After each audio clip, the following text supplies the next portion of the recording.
Hi everyone, I'm Charlene Madarieta and I'm going to teach you all about list control in C++. Hope you enjoy it. Topic is all about list control assigning beginning to end.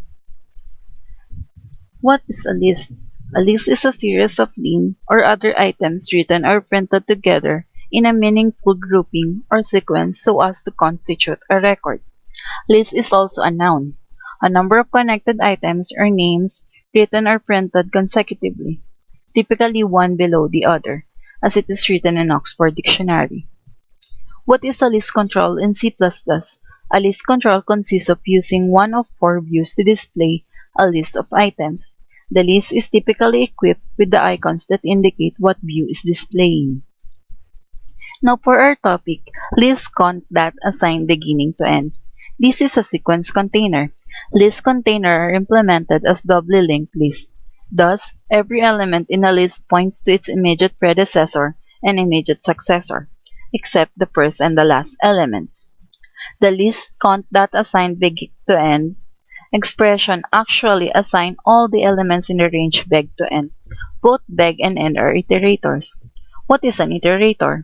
An iterator is any object that pointing to some element in a range of elements, such as an array or a container, has the ability to iterate through the elements of the range using a set of operators, with the list, the increment, which is plus plus, and the reference, which is represented as an asterisk operators. Example of this is a pointer. Sequence containers other options, which are array, vector, text, forward list, and list. The syntax for end and begin. Begin to end. Syntax is used for writing compound statements, which can appear within a stored programs, stored procedures and functions and triggers. A compound statement can contain multiple of statements and close by the begin and end keywords.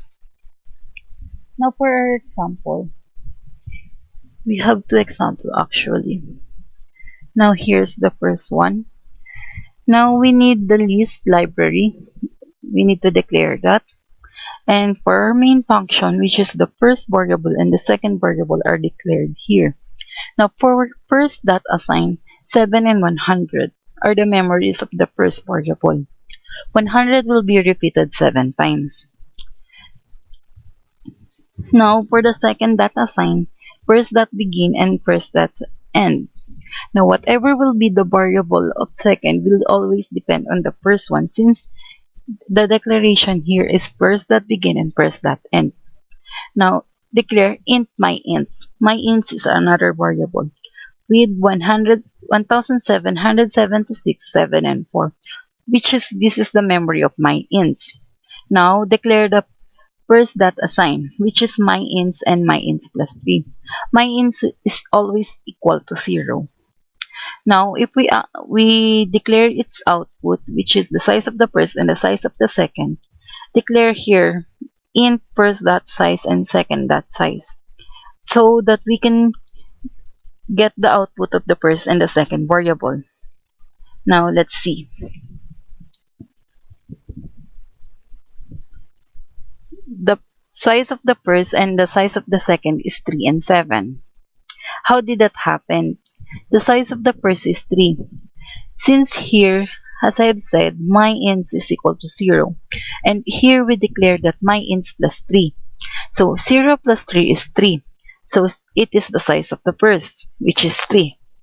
Now for the second dot assign, or the second variable, second dot assign here, we declare that first dot begin and first dot end.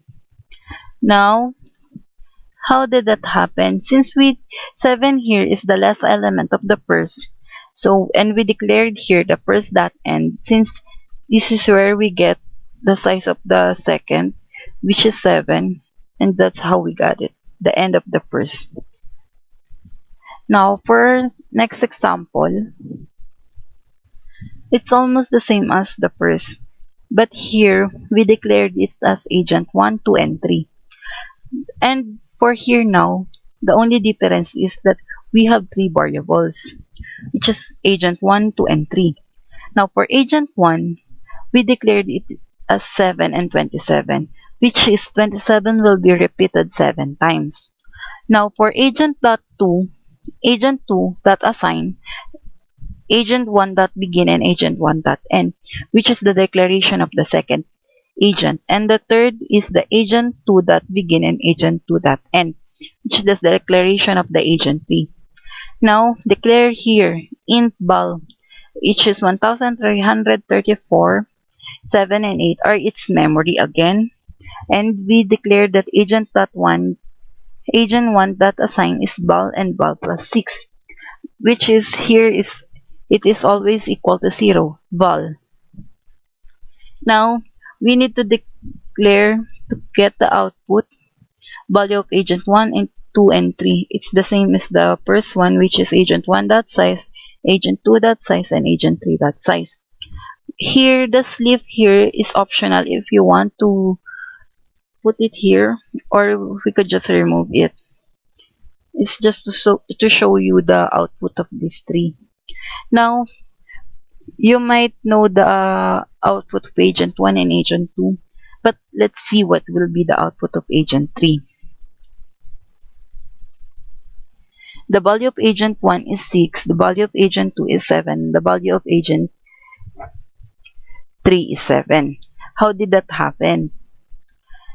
Now, since here that we said that val is equal to 0 and we added up 6 here, we get the value of agent 1. And for here in agent 2, since we declared here agent 1 dot begin and agent 2 dot end, and 7 here is the last element of the first agent, so we declared here as the agent 1 dot end, so we got 7. And for agent 3, whatever will be the value of agent 2 shall be the value of agent 3. And since we declared here agent 2 dot begin and agent 2 dot end, we get the value of agent 7. That's all. Hope you enjoy it and I hope you learn something from it. Thank you. God bless.